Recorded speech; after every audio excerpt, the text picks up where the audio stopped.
ಮತ್ತೆ ಯೂಟ್ಯೂಬ್ ಚಾನಲ್ಗೆ ಸ್ವಾಗತ. ನಾವು ಅರ್ಮಾ products, parthenogenesis, phenyl ketonuria, Chargaff rule, types of RNA, homologous organs ಇಷ್ಟರ ಬಗ್ಗೆ ನಾವು ತಿಳ್ಕೊಂಡ್ವಿ. ಒಬ್ಬ ಹುಡುಗ ಕೇಳಿದ್ದ, ಸರ್ ನಾನು ಫೇಲ್ ಆಗಿದ್ದೀನಿ, ಈಗ ಸಪ್ಲಿಮೆಂಟ್ರಿ ಪರೀಕ್ಷೆ ಕಟ್ಟಿದ್ದೀನಿ, ನಾನು ನೀಟ್ ಪರೀಕ್ಷೆ ಬರಿಬೋದಾ ಅಂತ.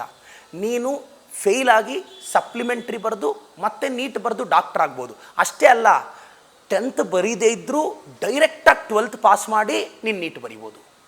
ನೀನು 1 to 10th ಓದಿಲ್ಲ, ಬಡತನದಿಂದ ನೀನು ಓದೋಕ್ಕಾಗಿಲ್ಲ ರಜಾ, ಒಂದು 17 ವರ್ಷದಲ್ಲಿ ನೀನು ರಿಯಲೈಸ್ ಆದೆ ನಾನು ಡಾಕ್ಟರ್ ಆಗಬೇಕು ಅಂತ. ಡೈರೆಕ್ಟಾಗಿ ಓಪನ್ ಸ್ಕೂಲಿಂದ 12th ಸ್ಟ್ಯಾಂಡರ್ಡ್ ತೊಗೊತೀಯ, ತೊಗೊಂಡು ನೀನು ಮತ್ತೆ ಅಪ್ಲೈ ಮಾಡ್ಬೋದು. ಆದರೆ ಕೆಲವರು ಹೇಳ್ತಾರೆ, ಇಲ್ಲ 1 to 10 ಸರ್ಟಿಫಿಕೇಟ್ ಕೊಡಬೇಕು. ಯಾರು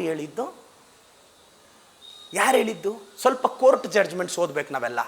ನೀವು ದಯವಿಟ್ಟು ಅಂಥದಕ್ಕೆ ಆತಂಕ ಪಡಲೇಬೇಡಿ. ನೀನು ಡೈರೆಕ್ಟಾಗಿ 12th ಕಟ್ ಪಾಸ್ ಆಗಿದೆಯಾ, ನೀನು ನೀಟ್ ಬರಿಬೋದು, ಡಾಕ್ಟರ್ ಆಗ್ಬೋದು. ಮತ್ತು ಏಜ್ ಲಿಮಿಟ್ ಇಲ್ಲ. ನಮ್ಮ ಪರಿಶ್ರಮದಲ್ಲೇ 58 ವರ್ಷದ ವ್ಯಕ್ತಿ ನೀಟ್ ಲಾಂಗ್ ಟರ್ಮಲ್ಲಿ ಇದ್ದಾರೀಗ, ಪಾಠ ತೊಗೊತಾ ಇದ್ದಾರೆ. ಅವ್ರ ಮಗಳಿಬ್ಬರು ಡಾಕ್ಟ್ರು. ಬಟ್ ಅವ್ರು ಇನ್ಸ್ಪೈರ್ ಆಗಿ 58 ಇಯರ್ಸಲ್ಲಿ ನೀವು ಬರಿಬೋದು, ಯಾವತ್ತು ಬೇಕಾದ್ರೆ ನೀಟ್ ಬರಿಬೋದು. ದಯವಿಟ್ಟು ಅದು ಮತ್ತೆ ನಿಮ್ಗೆ ಇಲ್ಲೊಂದು ಪ್ರಶ್ನೆ ಬರ್ಬೋದು, ಏನು ಇವನು ಬೋರ್ಡ್ ಎಕ್ಸಾಮಲ್ಲೇ ಪಾಸ್ ಆಗಿಲ್ಲ, ಇವ್ನು ಡಾಕ್ಟರ್ ಆಗ್ಬಿಡ್ತಾನಾ ಅಂತೆಲ್ಲ ಜನ ಮಾತಾಡ್ತಾರೆ. ತಲೆ ಕೆಡಿಸ್ಕೋಬೇಡ, ಮಾತಾಡೋರು ಮಾತಾಡಲಿ ಅಲ್ವಾ. ನಾಳೆ ಡಾಕ್ಟರ್ ಆದರೆ ಅವರೇ ಬಂದು ವಿಶ್ ಮಾಡ್ತಾರೆ. ಡಾಕ್ಟರ್ ಆಗೋಕ್ಕೆ ಬೇಕಾಗಿರೋದು 10th ಪರ್ಸೆಂಟೇಜ್ ಅಲ್ಲ, PUC ಪರ್ಸೆಂಟೇಜ್ ಅಲ್ಲ, ಕೂತು ಓದೋಕ್ಕೆ ತಾಕತ್ತು ಬೇಕು ಡಾಕ್ಟರ್ ಆಗೋಕ್ಕೆ. 10th 98% ಕಟ್ಕೊಂಡು ಏನು ಮಾಡ್ತೀಯಾ? PUC 90. ಸರ್ ನಾನು 10th ನಾನು PUC ಬಯಾಲಜಿ ಹೋಗಿದೆ ಅಂತ ಬಯಾಲಜಿಯಲ್ಲಿ ಬಂದು, ಯಾಕೆ ಸಪ್ಲಿಮೆಂಟ್ರಿಯಲ್ಲಿ ಬಂದಿರೋ ಹುಡುಗ ನಮ್ಮಲ್ಲಿ ಸೀಟ್ ಹೊಡೆದಿರೋ ಎಕ್ಸಾಂಪಲ್ ನಮ್ಮ ಇನ್ಸ್ಟಿಟ್ಯೂಷನಲ್ಲಿ ಇದೆ. ತಲೆಗೆಡಿಸ್ಕೋಬೇಡ.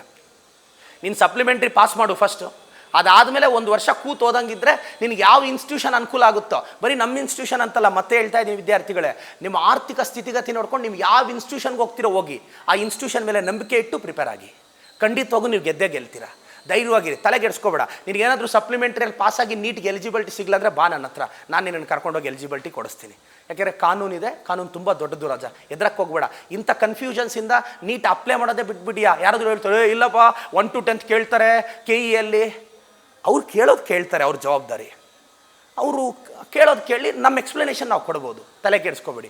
ನಾವು ಕಮಿಂಗ್ ಬ್ಯಾಕ್ ಟು ದಿಸ್, ನಾವು ಎವಲ್ಯೂಷನ್ ಬಗ್ಗೆ, ಬಯೋಟೆಕ್ನಾಲಜಿ ಇದ್ರ ಬಗ್ಗೆ ಎಲ್ಲ ನಾನು ಇಂಪಾರ್ಟೆಂಟ್ ಕ್ವಶನ್ಸ್ ಒಂದು ಕಡೆಯಿಂದ ಹೇಳ್ಕೊಂಡು ಹೋಗ್ತಾ ಇದ್ದೀನಿ.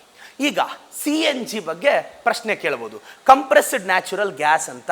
ಕಂಪ್ರೆಸ್ಡ್ ನ್ಯಾಚುರಲ್ ಗ್ಯಾಸ್ ಸರ್, ಇದಂದರೆ ಏನು ಸಾರ್? ನೋಡಿ, ಈಗ ಡೀಸೆಲ್ ಬಳಸ್ತೀವಿ, ಪೆಟ್ರೋಲ್ ಬಳಸ್ತಾ ಇದ್ದೀವಿ, ಆದರೆ ಪೊಲ್ಯೂಷನ್ ಜಾಸ್ತಿ ಆಗ್ತಿದೆ. ಈ ದೊಡ್ಡ ಸಿಟೀಸಲ್ಲಿ ಪೊಲ್ಯೂಷನ್ಸ್ ಹೆಂಗೆ ಕಂಟ್ರೋಲ್ ಮಾಡೋದು? ಈ ಮೊದಲು ಇಂಥ ಒಂದು ಪ್ರಶ್ನೆ ಡೆಲ್ಲಿಯಲ್ಲಿ ಬರುತ್ತೆ. ಒಬ್ಬರು ಪಬ್ಲಿಕ್ ಇಂಟ್ರೆಸ್ಟ್ ಲಿಟಿಗೇಷನ್ ಆಗ್ತಾರೆ ಡೆಲ್ಲಿಯಲ್ಲಿ ಹೋಗಿ, ಸುಪ್ರೀಂ ಕೋರ್ಟಲ್ಲಿ ಹೋಗಿ ಆನರಬಲ್ ಜಸ್ಟಿಸ್ಗೆ ಒಂದು ರಿಕ್ವೆಸ್ಟ್ ಮಾಡ್ತಾರೆ, ಮೈ ಲಾರ್ಡ್, ಡೆಲ್ಲಿಯಲ್ಲಿ ಪೊಲ್ಯೂಷನ್ ಜಾಸ್ತಿ ಆಗ್ತಿದೆ, ನಾವು ಏನು ಮಾಡೋದು ಅಂತ ಒಂದು PA ಹಾಕ್ತಾರೆ, ಪಬ್ಲಿಕ್ ಇಂಟ್ರೆಸ್ಟ್ ಲಿಟಿಗೇಷನ್. ಆಗೊಂದು ಜಡ್ಜ್ಮೆಂಟ್ ಪಾಸ್ ಆಗುತ್ತೆ. ಏನು ಪಾಸ್ ಆಗುತ್ತೆ ಅಂದರೆ, ಡೆಲ್ಲಿಯಲ್ಲಿ ಸಾಧ್ಯ ಆದರೆ ಓಲ್ಡ್ ವೆಹಿಕಲ್ಸ್ನೆಲ್ಲ ತೆಗೆದು ಇನ್ನು ಹೊಸ ವೆಹಿಕಲ್ಸ್ನ CNGಯಲ್ಲಿ ತೊಗೊಂಬನ್ನಿ ಅಂತ. CNGಯಿಂದ ಏನು ಅಡ್ವಾಂಟೇಜು? ಕಡಿಮೆ ಪೊಲ್ಯೂಷನ್ ಆಗುತ್ತೆ. ಸರ್, ಅದೊಂದು ಉದ್ದೇಶಕ್ಕೆ CNG ತಂದುಬಿಟ್ರಾ? ಅದರಿಂದ ಅಡ್ವಾಂಟೇಜ್ ಇದೆ. ಈಗ ಜನರು ಬರೀ ಪೊಲ್ಯೂಷನ್ ಕಡಿಮೆ ಆಗುತ್ತೆ, ಇದು ಹಾಕ್ಕೊಳ್ಳಿ ಅಂದಿದ ತಕ್ಷಣ ಹಾಕ್ಕೊಳ್ಳಲ್ಲ. But how to motivate the people? ಅವಾಗ ಏನು ಮಾಡ್ತಾರೆ, ದಿ CNG ಇದೆ ಅಲ್ಲ, it is cheaper than petrol or diesel. ಇದು ಪೆಟ್ರೋಲ್ ಅಥವಾ ಡೀಸೆಲ್ಗಿಂತ ತುಂಬ ಕಡಿಮೆ. ಆವಾಗ ಜನ CNGಗೆ ಹೋದರು. ಎರಡನೇದು ಬರ್ನ್ಟ್ ಎಫಿಷಿಯೆಂಟ್ಲಿ. ಇದು ಕರೆಕ್ಟಾಗಿ ಎಫಿಷಿಯೆಂಟಾಗಿ ಬರ್ನ್ ಆಗುತ್ತೆ. ಅಂದರೆ ಏನು ಸರ್, ನೀವು 2 ವೀಲರಲ್ಲಿ ಹೋಗ್ತಾ ಇರ್ತೀರಾ, ಸಡನ್ನಾಗಿ ಪೆಟ್ರೋಲ್ ಆಗೋಗುತ್ತೆ, ಸ್ವಲ್ಪ ಬಗ್ಸ್ ಎತ್ತಿ ಇನ್ನೊಂದು 2 ಕಿಲೋಮೀಟರ್ ಗಾಡಿ ಹೋಗುತ್ತೆ, ಅದರ ಅರ್ಥ ಇನ್ನು ಸ್ವಲ್ಪ ಪೆಟ್ರೋಲ್ ಉಳ್ಕೊಂಡಿತ್ತು ಅಂತ.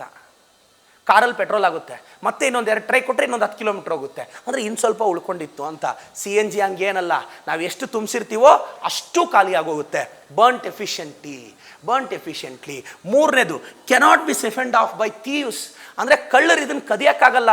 ಈಗ ಪೆಟ್ರೋಲ್ ಕತ್ಕೊಂಡು ಹೋಗ್ಬಿಡ್ತಾರೆ, ಡೀಸೆಲ್ ಕತ್ಕೊಂಡು ಹೋಗ್ಬಿಡ್ತಾರೆ, ಆದರೆ ಇದನ್ನು ಕದಿಯೋಕ್ಕಾಗಲ್ಲ. Cannot be siphoned off by thieves. ಇದು ಮೂರನೇದು. ನಾಲ್ಕನೇದು, ಕಾಸಸ್ ಲೆಸ್ ಪೊಲ್ಯೂಷನ್. ಇದರಿಂದ ಪೊಲ್ಯೂಷನ್ ಅಂದರೆ ಪರಿಸರಕ್ಕೆ ಹಾನಿ ಕಡಿಮೆ ಆಗುತ್ತೆ. ಈ 4 ಗೊತ್ತಿರಬೇಕು. Cheaper than petrol or diesel, burnt efficiently, cannot be siphoned off by thieves. ಸ್ವಲ್ಪ ಕನ್ನಡ ಮೀಡಿಯಂ ಹುಡುಗರು ಡಿಫ್ರೆನ್ಸ್ ಅರ್ಥ ಮಾಡ್ಕೊಳ್ಳಿ ಪದಗಳನ್ನ. ಮತ್ತು ಕಾಸಸ್ ಲೆಸ್ ಪೊಲ್ಯೂಷನ್. ಇದು CNG ಬಗ್ಗೆ. ಕಂಪ್ರೆಸ್ ನ್ಯಾಚುರಲ್ ಗ್ಯಾಸ್ ಬಗ್ಗೆ ನಮಗಿಷ್ಟು ಗೊತ್ತಿರಬೇಕು. ನೆಕ್ಸ್ಟು, ಸರ್ ಯಾವುದೆಲ್ಲ ಪ್ರಶ್ನೆ ಕೇಳ್ಬೋದು ಸರ್ 3 ಮಾರ್ಕ್ಸ್ಗೆ? ನಾವು ಹಂಗೆ ಒಂದೊಂದನ್ನೇ ಪ್ರಿಪೇರ್ ಆಗ್ತಾ ಬರ್ತಿದ್ರೆ ಈಗ ನಾವು ಇಷ್ಟು ಪ್ರಶ್ನೆ ತಿಳ್ಕೊಂಡ್ವಿ. Again we are coming back to this. Microbes in human ವೆಲ್ಫೇರಲ್ಲಿ. ಮೈಕ್ರೋಬ್ಸ್ ಇನ್ ಹ್ಯೂಮನ್ ವೆಲ್ಫೇರಲ್ಲಿ ಕೆಲವು ಈಗ microbes in household products ಅಂತಿದೆ, microbes in household products ಇದೆ, ಇಂಡಸ್ಟ್ರೀಸ್ ಅಂತ ಇದೆ. ಮತ್ತು ನೆಕ್ಸ್ಟ್ ಬಂದರೆ ಬಯೋ, ಇದರಲ್ಲಿ ಯಾವ ಥರ ಫಾರ್ಮಿಂಗಲ್ಲಿ ಬಳಸ್ತಾರೆ ಅಂತಿದೆ. ಮತ್ತು ಸ್ಟ್ರಾಟಜೀಸ್ ಫಾರ್ ಎನ್ಹಾನ್ಸ್ಮೆಂಟಲ್ಲಿ ಬಯೋಫೋರ್ಟಿಫಿಕೇಷನ್ ಅಂತ ಕ್ವಶನ್ ಇದೆ. ಇದನ್ನೆಲ್ಲ ನಾನು ನಂತರದ ಸಂಚಿಕೆಗಳಲ್ಲಿ, ನಂತರದ ಎಪಿಸೋಡ್ಸಲ್ಲಿ ಇದನ್ನು ಹೇಳ್ತಾ ಬರ್ತೀನಿ. ಈಗ ನಾವು ಯಾವುದೆಲ್ಲ ಭಾಳ ಇಂಪಾರ್ಟೆಂಟ್ ಅನಿಸುತ್ತೋ ನಾನು ಅದನ್ನೇ ಹೇಳೋಕ್ಕೆ ಇಷ್ಟಪಡ್ತಿದ್ದೀನಿ. ನೆಕ್ಸ್ಟ್ ಬಂದರೆ ಡಯಾಪಾಸ್ ಅಂತ. ಡಯಾಪಾಸ್ ಅಂತ ಏನು ಸರ್ ಹಿಂಗಂದರೆ stage of suspended development. Stage of suspended development is called diapause. Pause ಅಂದರೆ ನಿಲ್ಲಿಸೋದು. Stage of suspended development is called diapause. ಇದಕ್ಕೆ ಎಕ್ಸಾಂಪಲ್ ಝೂ ಪ್ಲ್ಯಾಂಕ್ಟಾನ್, ಇದಕ್ಕೆ ಎಕ್ಸಾಂಪಲ್ ಝೂ ಪ್ಲ್ಯಾಂಕ್ಟಾನ್, ಇದಕ್ಕೆ ಎಕ್ಸಾಂಪಲ್ ಝೂ ಪ್ಲ್ಯಾಂಕ್ಟಾನ್, ಇದಕ್ಕೆ ಎಕ್ಸಾಂಪಲ್ ಝೂ ಪ್ಲ್ಯಾಂಕ್ಟಾನ್. ಇದು ನಮಗೆ ಗೊತ್ತಿರಬೇಕು. Next ಹೈಬರ್ನೇಷನ್ನು, aestivation ಅಂತ ಬರುತ್ತೆ. ಚಿಕ್ಕ ವಯಸ್ಸಿಂದ ಹೋಮ್ವರ್ಕ್ ಮಾಡೋದು ಗೊತ್ತಲ್ವ ನಿಮಗೆ? Homework HW. ಹೈಬರ್ನೇಷನ್ ಅಂದರೆ ವಿಂಟರ್ ಸ್ಲೀಪ್. ಹೋಮ್ವರ್ಕ್ ಹೈಬರ್ನೇಷನ್ ಅಂದರೆ ವಿಂಟರ್ ಸ್ಲೀಪ್. ಎಸ್ಟಿವೇಷನ್ ಅಂದರೆ summer sleep. What is hibernation is also called ಅಂತ ಕರೀತಾರೆ ವಿಂಟರ್ ಸ್ಲೀಪ್. ಹೋಮ್ವರ್ಕ್ ಅಂತ ನೆನ್ಪಿಟ್ಕೋಬೇಕು. Hibernation is called winter sleep, aestivation is called summer sleep. Hibernation winter sleep, aestivation summer sleep. Stage of suspended development is called diapause. Example zooplankton. ಇಷ್ಟು ಗೊತ್ತಿರಬೇಕು. ನಾನೀಗ ಇಷ್ಟೆಲ್ಲ ಪ್ರಶ್ನೆಗಳನ್ನ discuss ಮಾಡಿದೆ. ನಿಮಗೂ ನಾನು ಮತ್ತೆ ಚಾಪ್ಟರ್ಸ್ ಬರ್ತೀನಿ ರಜಾ. Reproduction in organism, sexual reproduction in flowering plants, ಮತ್ತು human reproduction, reproductive health, molecular base of inheritance, principles of inheritance, next evolution, strategies for enhancement, microbes in human welfare. ಈ ಚಾಪ್ಟರ್ಸಿಂದ ಒಂದು ಕಡೆಯಿಂದ 12th ಕಾನ್ಸಂಟ್ರೇಟ್ ಮಾಡೋಣ. But ಇದು starting ಸಾಧ್ಯ ಆದರೆ notes ಮಾಡ್ಕೊಳ್ಳಿ. ನನ್ನ ಎಲ್ಲ ವಿದ್ಯಾರ್ಥಿಗಳಿಗೆ ಹೇಳೋಕ್ಕೊಂದು ಇಷ್ಟಪಡ್ತೀನಿ. ತುಂಬ ಜನ ಪಾಪ ಕಾಮೆಂಟ್ ಆಗ್ತಿದ್ದಾರೆ, ಕೆಲವು ಕಾಮೆಂಟ್ಸ್ ಅರ್ಥ ಆಗ್ತಿಲ್ಲ. ತಾವು ಸ್ವಚ್ಛ ಕನ್ನಡದಲ್ಲಿ ಕಾಮೆಂಟ್ ಹಾಕಿ. ನಾವು ಕನ್ನಡಿಗರ್ರಿ, ಕನ್ನಡದಲ್ಲಿ ನೀವು ಕಾಮೆಂಟ್ ಹಾಕಿ. ಇಂಗ್ಲೀಷ್ ಇರೋದೇ ತಪ್ಪು ಮಾತಾಡೋಕ್ಕೆ, ಕರೆಕ್ಟಾಗಿ ಮಾತಾಡೋಕ್ಕೆ ಕನ್ನಡ ಇದೆ. ಸೊ ಕರೆಕ್ಟಾಗಿ ಕನ್ನಡ ಮಾತಾಡೋಣ. ಸೊ ಕನ್ನಡದಲ್ಲೇ ತಾವು ಕಾಮೆಂಟ್ ಹಾಕಿ, ತಮ್ಮ ಅಭಿಪ್ರಾಯವನ್ನು ಕನ್ನಡದಲ್ಲಿ ತಿಳಿಸಿ. ನಾವು ಕನ್ನಡದಲ್ಲೇ ಪ್ರತಿಕ್ರಿಯೆ ಕೊಡ್ತೀವಿ ಅಲ್ವಾ? ನಮ್ಮ ಕನ್ನಡದ ಸ್ವಾಭಿಮಾನ ದೊಡ್ಡದು ಎಲ್ಲದಕ್ಕಿಂತ. ಇಂಗ್ಲೀಷ್ ಏನಿದೆ ಬಿಡಿ, ಹೊಟ್ಟೆಪಾಡಿದ್ದಂಗೆ. ಇಂಗ್ಲೀಷ್ ಒಂಥರ ಗರ್ಲ್ ಫ್ರೆಂಡ್ ಇದ್ದಂಗೆ ಬದಲಾಗ್ತಿರುತ್ತೆ. ಬಟ್ ಕನ್ನಡ ತಾಯಿ ಇದ್ದಂಗೆ, ಕೊನೆ ಉಸಿರೋರಿಗೂ ಯಾವತ್ತೂ ಒಬ್ಬಳೇ ಇರ್ತಾಳೆ. ಸೊ ನಮ್ಮ ಕನ್ನಡ ತಾಯಿನ ಗೌರವಿಸಬೇಕು. ನಿಮ್ಮ ಅಭಿಪ್ರಾಯವನ್ನು ಕನ್ನಡದಲ್ಲೇ ಕಾಮೆಂಟ್ ಮಾಡಿ, ನಾವು ಕನ್ನಡದಲ್ಲೇ ಪ್ರತಿಕ್ರಿಯೆ ಕೊಡ್ತೀವಿ. ಮತ್ತು ನಿಮ್ಗೆ ಯಾವ ಟಾಪಿಕ್ಸ್ ಬೇಕು ಅದನ್ನು ದಯವಿಟ್ಟು ಕಾಮೆಂಟ್ ಸೆಕ್ಷನಲ್ಲಿ ತಿಳಿಸಿ. ಇಷ್ಟು ಕ್ವಶನ್ಸು ನೋಟ್ಸ್ ಮಾಡ್ಕೊಂಡ್ರೆ, ಮತ್ತು ನೋಟ್ಸ್ ಮಾಡೋಕ್ಕೆ ಸ್ವಲ್ಪ ಕಷ್ಟ ಆಗಿರ್ಬೋದಲ್ಲ, ಸಾಧ್ಯ ಆದರೆ ಪರಿಶ್ರಮ ನೀಟ್ ಅಕಾಡೆಮಿ ವೆಬ್ಸೈಟ್ಗೆ ಹೋದರೆ ಡೈಲಿ ಒಂದು 10 ಪ್ರಶ್ನೆ ಅಪ್ಲೋಡ್ ಮಾಡ್ತಿದ್ದೀವಿ, ಅನುಕೂಲ ಆಗಲಿ ಅಂತ. ಅಲ್ಲೋಗಿ ಡೌನ್ಲೋಡ್ ಮಾಡಿ ಸಾಧ್ಯ ಆದರೆ. ಇಲ್ಲಾಂದರೆ ಪರಿಶ್ರಮ ನೀಟ್ ಅಕಾಡೆಮಿ ಇನ್ಸ್ಟಾಗ್ರಾಮ್ ಪೇಜ್, ತಮ್ಮ ಹತ್ರ ಎಲ್ಲ ಇನ್ಸ್ಟಾ ಅಕೌಂಟ್ ಇರುತ್ತೆ, ಫಾಲೋ ಮಾಡಿ. ಅಲ್ಲಿ ಡೈಲಿ ಒಂದೊಂದು ಟಾಪಿಕ್ನ ವೀಡಿಯೋ ಥರ ಮಾಡಿಬಿಡ್ತಿದ್ದೀವಿ. ಅದೆಲ್ಲ ಅನುಕೂಲ ಆಗಲಿ. ಓಕೆ, ನಾವೀಗ 3 ಮಾರ್ಕ್ಸ್ ಕ್ವಶನ್ಸ್ ಇಷ್ಟು ತಿಳ್ಕೊತಾ ಇದ್ವಿ. ಇಷ್ಟು ನೋಟ್ಸ್ ಮಾಡ್ಕೊಂಡಿದ್ದೀರಾ. ನೀವು ಆವತ್ತಿಂದ ಅವತ್ತೇ ಕನ್ಸಿಸ್ಟೆಂಟಾಗಿ ಹೆಂಗೆ ಓದಬೇಕು. ಮತ್ತು ಎಕ್ಸಾಮಲ್ಲಿ ಸರ್ ನಾನು 100 ಔಟ್ ಆಫ್ 100 ಬಯಾಲಜಿ ತೆಗಿಬೇಕು, ಔಟ್ ಆಫ್ ಔಟ್ ಫಿಸಿಕ್ಸ್ ತೆಗಿಬೇಕು, ಔಟ್ ಆಫ್ ಔಟ್ ಕೆಮಿಸ್ಟ್ರಿ ತೆಗಿಬೇಕು. ಸ್ಟ್ರಾಟಜಿ ಏನು ಸರ್? ಪ್ರೆಸೆಂಟೇಷನ್ ಗೊತ್ತಿರಬೇಕು. ನಮ್ಮ ತಾಯಿ ಕಾಟನ್ ಸೀರೆಯಲ್ಲಿ ಚೆನ್ನಾಗೇ ಕಾಣಿಸ್ತಾಳೆ, ಆದರೆ ಮದುವೆಗೆ ರೇಷ್ಮೆ ಸೀರೆ ಯಾಕೆ ಕಟ್ಕೊಂಡು ಹೋಗ್ತಾಳೆ ಗೊತ್ತಾ? ಆ ಸಂದರ್ಭಕ್ಕೆ ಅದು ಸೂಕ್ತ ಅಂತ. ಸೊ ನೀನು ಬರೆಯೋ ಆನ್ಸರ್ ಕರೆಕ್ಟಾಗಿರ್ಬೋದು, ಆದರೆ ಎವ್ಯಾಲ್ಯೂಯೇಟರ್ಗೆ ಅರ್ಥ ಆಗಬೇಕು ರಾಜಾ. ನೀನು ಹೆಂಗಂದ್ರೆ ಹಂಗೆ ಬರೀಬಾರ್ದು. ಯಾವುದ್ಯಾವುದೋ ಲಿಪಿನೆಲ್ಲ ಬಳಸ್ತೀಯಲ್ಲ ಬರೆಯೋವಾಗ, ಹಂಗೆಲ್ಲ ಬರೀಬಾರ್ದು. ಸಿಂಪಲ್ಲಾಗಿ ಬರೀ. ಮತ್ತು ನಿನಗೆ ಗೊತ್ತಿದೆ ಅಂತ ಪ್ರೊಜೆಕ್ಟ್ ಮಾಡ್ಕೊಳ್ಳೋಕ್ಕೆ ಹೈಫೈ ಇಂಗ್ಲೀಷೆಲ್ಲ ಬಳಸಿದ್ರೆ ಮಾರ್ಕ್ಸ್ ಬೀಳುತ್ತೆ. ನೀನೇನು ಹೇಳಬೇಕು ಅಂದ್ಕೊಂಡಿದ್ಯಾ ಕರೆಕ್ಟಾಗಿ ಹೇಳು, ಸಿಂಪಲ್ಲಾಗಿ ಹೇಳು. ಸಾಧ್ಯ ಆದರೆ ಬಯಾಲಜಿಯಲ್ಲಿ ಔಟ್ ಆಫ್ ಔಟ್ ಬರೋಕ್ಕೆ ಸೀಕ್ರೆಟ್ ಏನು ಗೊತ್ತಾ? ಪಾಯಿಂಟ್ ವೈಸ್ ನೀನು ಏನು ಹೇಳ್ತೀಯೋ ನೀಟಾಗಿ ಕಮ್ಯುನಿಕೇಟ್ ಮಾಡು. ಸುಮ್ಮನೆ ಲೆಂತಿಯಾಗಿ ಬರ್ಕೊಂಡು ಹೋಗ್ಬೇಡ. ಎಲ್ಲೆಲ್ಲಿ ಡಯಾಗ್ರಾಮ್ಸ್ ಸಾಧ್ಯನೋ ಅಲ್ಲೆಲ್ಲ ಡಯಾಗ್ರಾಮ್ಸ್ ರೆಫರೆನ್ಸ್ಗೆ ಬರೀ. ನಿನಗೆ ಆವಾಗಲೇ ಔಟ್ ಆಫ್ ಔಟ್ ಬರೆಯೋದು. ಈಗೇನೋ ಒಂದು ಕ್ವಶನ್ ಕೇಳಿಬಿಟ್ರು, ಬಯೋ ರಿಯಾಕ್ಟರ್ ಬಗ್ಗೆ ಕೇಳಿದ್ರು, ಬಯೋ ರಿಯಾಕ್ಟರ್ ಅಥವಾ ಇನ್ಸುಲಿನ್ ಬಗ್ಗೆ ಕೇಳಿದ್ರು. ಸಿಂಪಲ್ ಒಂದು ಬಾಕ್ಸ್ ಥರ ಹಾಕಿ ಒಂದು ಬಯೋ ರಿಯಾಕ್ಟರ್ ಲೇಬಲ್ ಮಾಡಿ ಬಿಸಾಕು. ಸಪೋರ್ಟಿಂಗ್ ಥರ ಇರುತ್ತೆ. ಅಂಥ ಟೈಮಲ್ಲೇ 96, 97ಗೆ ಬಿದ್ದೋಗೋ ನಿಮ್ಮ ಸ್ಕೋರ್ಗಳು 100ಗೆ ಬರೋದು. ಅವಾಗ ನಿನ್ನ ಲೈಫ್ 100% ಕರೆಕ್ಟ್ ಆಗೋದು. ಎರಡನೇದು, ಸರಿ ಪ್ರತಿನಿತ್ಯ ಕೂತು ನನ್ನ ಕೈಯಲ್ಲಿ ಓದೋಕ್ಕೆ ಆಗ್ತಿಲ್ಲಲ್ಲ ಸರ್, ನಾನು ಏನು ಮಾಡೋದು? ನನಗೇನೋ ಡಾಕ್ಟರ್ ಆಗಬೇಕು ಅಂತ ಆಸೆ, IIT ಕ್ರ್ಯಾಕ್ ಮಾಡಬೇಕು ಅಂತ ಆಸೆ. ಇಲ್ಲಿ ನೋಡಿದ್ರೆ ಡೈಲಿ 2 ತಾಸು ನನ್ನ ಕೈಯಲ್ಲಿ ಕೂರಕ್ಕಾಗ್ತಿಲ್ಲ. ಮೊಬೈಲ್ ಅಡಿಕ್ಷನಿಂದ ಆಚೆ ಬರೋಕ್ಕಾಗ್ತಿಲ್ಲ. ಮೊಬೈಲ್ ಹೇಳುತ್ತೆ ನನ್ನ ಮುಂದೆ ತಲೆ ತಗ್ಸು ಮಗನೇ, ಲೈಫಲ್ಲಿ ತಲೆ ಎತ್ತಕ್ಕೆ ಬಿಡಲ್ಲ. ಅದೇ ಬುಕ್ ಹೇಳುತ್ತೆ ನನ್ನ ಮುಂದೆ ತಲೆ ತಗ್ಸು ಮಗನೇ, ಲೈಫ್ ಲಾಂಗ್ ತಲೆ ಎತ್ಕೊಂಡಾಗ ಮಾಡ್ತೀನಿ ಅಂತ. ಸೊ ಬುಕ್ ಮುಂದೆ ತಲೆ ತಗ್ಗಿಸ್ಬೇಕು, ದಿನಕ್ಕೊಂದಷ್ಟೊತ್ತು ಓದಬೇಕು. ಒಂದು 4 ತಾಸಾದರೂ ಓದ್ರಜ. 5 ಗಂಟೆಗೆ ಮನೆಗೆ ಬರ್ತೀಯಲ್ಲ, 5:15 ಬರ್ತೀಯಲ್ಲ, ಇಲ್ಲ 6ಗೆ ಬರ್ತೀಯಲ್ಲ, ಇಲ್ಲ ನೀನು ದೊಡ್ಡ ಮೆಟ್ರೋಪಾಲಿಟನ್ ಸಿಟೀಸಲ್ಲಿ ಹಾಸ್ಟೆಲಲ್ಲಿ ಇರ್ತೀಯಲ್ಲ, ಅಂಥ ಕಡೆ ಕೂತ್ಕೊಂಡು ಒಂದು 4 ತಾಸು ಓದು. ಎಂಜಾಯ್ ಮಾಡು, ಪರವಾಗಿಲ್ಲ. ಹುಡುಗರ ಜೊತೆ, ಫ್ರೆಂಡ್ಸ್ ಜೊತೆ ಹರಟೆ ಹೊಡಿ. ಆದರೆ 4 ತಾಸು ಓದಲಿಲ್ಲ ಅಂದರೆ ನಾಳೆ ರಿಸಲ್ಟ್ ದಿನ ಅವಮಾನ ಆಗುತ್ತೆ, ನಿಮ್ಮ ಅಪ್ಪನ ಬೆವರು ಸೋಲುತ್ತೆ, ನಿಮ್ಮ ತಾಯಿಯ ತ್ಯಾಗ ಸೋತೋಗುತ್ತೆ. ಕಷ್ಟಪಟ್ಟು ಓದಬೇಕಲ್ಲ, ಕಾನ್ಫಿಡೆಂಟ್ ಆಗಿರು ಮಗ, ಪರವಾಗಿಲ್ಲ. ಇಷ್ಟು ದಿನ ನೀನು ಓದ್ದೇ ಇದ್ರು ಪರವಾಗಿಲ್ಲ, ಇನ್ಮೇಲೆ ಕುತ್ಕೊಂಡು ಹೋದ್ರು ನಾನು ಸೆಕೆಂಡ್ ಇಯರ್ ಟಾಪರ್ ಆಗ್ತೀನ. ಅದು ಯಾಕಾಗಲ್ಲ?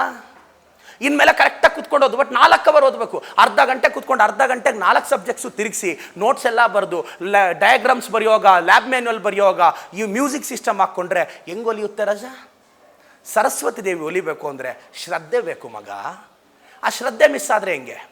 ಕಾನ್ಫಿಡೆಂಟ್ ಆಗಿರು, ಧೈರ್ಯವಾಗಿರು, ತಲೆ ಕೆಡಿಸ್ಕೊಬೇಡ. ತುಂಬ ಜನ ನಿಂದು ಮಾರ್ಕ್ಸ್ ಕಡಿಮೆ ಬಂದಿದ್ದ ತಕ್ಷಣ ತುಂಬ ಜನ ಸ್ಟೂಡೆಂಟ್ಸು, ಸರ್ ನಂದು ಕಡಿಮೆ ಬಂತು, ನನಗೆ ಇನ್ಸಲ್ಟ್ ಆಗೋಯ್ತು, ಹೋಗಿ ಸರ್ ಬೇಜಾರಾಗುತ್ತೆ ಅಂತ ಕೆಲವ್ರು ಕಾಮೆಂಟಲ್ಲಿ ನಾನು ನೋಡ್ತಿರ್ತೀನಿ. ತಲೆ ಕೆಡಿಸ್ಕೋಬೇಡ, ಕಾನ್ಫಿಡೆಂಟ್ ಆಗಿರು. ಒಂದ್ಸಲ 1 2 3 ನಂಬರ್ಗಳು ಕಿತ್ತಾಡುತ್ತೆ ಮಗನೇ.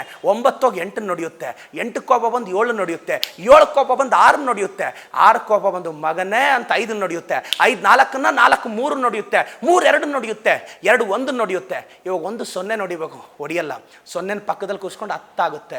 ಇನ್ನೊಬ್ಬನ ಪಕ್ಕದಲ್ಲಿ ಕೂರಿಸ್ಕೊಳ್ಳೋದ್ರಿಂದ ನಾವು ದೊಡ್ಡವರಾಗ್ತೀವಿ ಮಗನೇ, ನಾವು ಎದುರಾಕ್ಕೊಳ್ಳೋದ್ರಿಂದ ಅಲ್ಲ. ಸೊ ನಿನ್ನ ಫ್ರೆಂಡ್ಸ್ನ ರೆಸ್ಪೆಕ್ಟ್ ಮಾಡು, ತಲೆಗೆಡ್ಸ್ಕೋಬೇಡ. ಲೈಫ್ ಚಿತ್ರಾನ್ನ ಆಗಬೇಕು, ಆವಾಗಲೇ ಜನ ನಿಂಬೆಹಣ್ಣು ಇಟ್ಕೊಂಡು ಇಂಡಕ್ಕೆ ಸ್ಟಾರ್ಟ್ ಮಾಡೋದು. ಲೈಫ್ ಚಿತ್ರಾನ್ನ ಆಗೋಗ್ಬೇಕು. ಬೆಕ್ಕು ಕಳ್ಳ ಅಂತ ಗೊತ್ತಿರುತ್ತೆ, ಮನೆಯಲ್ಲಿ ಬಿಟ್ಕೊತೀವಿ. ನಾಯಿ ನೀಯತ್ತು ಆಚೆ ಕಟ್ಟಾಕ್ತೀವಿ. ಇದೇ ಪ್ರಪಂಚ. ಭಯ ಬೀಳ್ಬೇಡ. ನೀನು ಸೆಕೆಂಡ್ ಇಯರ್ ಸೈನ್ಸಲ್ಲಿ ಗೆಲ್ತೀಯ. ನಿನ್ನ ಕಾಲೇಜಲ್ಲಿರೋ ಲೆಕ್ಚರರ್ಸ್ನ ಫಸ್ಟ್ ನಂಬು, ಅವ್ರಿಗೆ ಎದುರು ಮಾತಾಡೋದು ಬಿಡು, ಅವ್ರಿಗೊಂದು ಗೌರವ ಕೊಡು. ನಿನ್ನ ಕಾಲೇಜ್ ಯಾವುದೇ ಆಗಲಿ, ಯಾಕೆಂದರೆ ಅವರು ಆ ಸಂಸ್ಥೆನ ಕಟ್ಟಕ್ಕೆ ಸ್ಟ್ರಗಲ್ ಮಾಡಿರ್ತಾರಪ್ಪ. ನಿನಗೆ ದಾರಿ ತೋರಿಸ್ಬೇಕು ಅಂತಿರ್ತಾರೆ. ನಿನ್ನ ಟೀಚರ್ಸ್ ಮೇಲೆ ಒಂದು ರೆಸ್ಪೆಕ್ಟ್ ಬೆಳೆಸ್ಕೊ. ಸಾಧ್ಯ ಆದರೆ ನಿನ್ನ ಈಗೋನ ಸಾಯಿಸ್ಕೊ, ಅವಾಗ ಸ್ವಾಭಿಮಾನ ಹೆಚ್ಚಾಗುತ್ತೆ. Ego is inversely proportional to knowledge.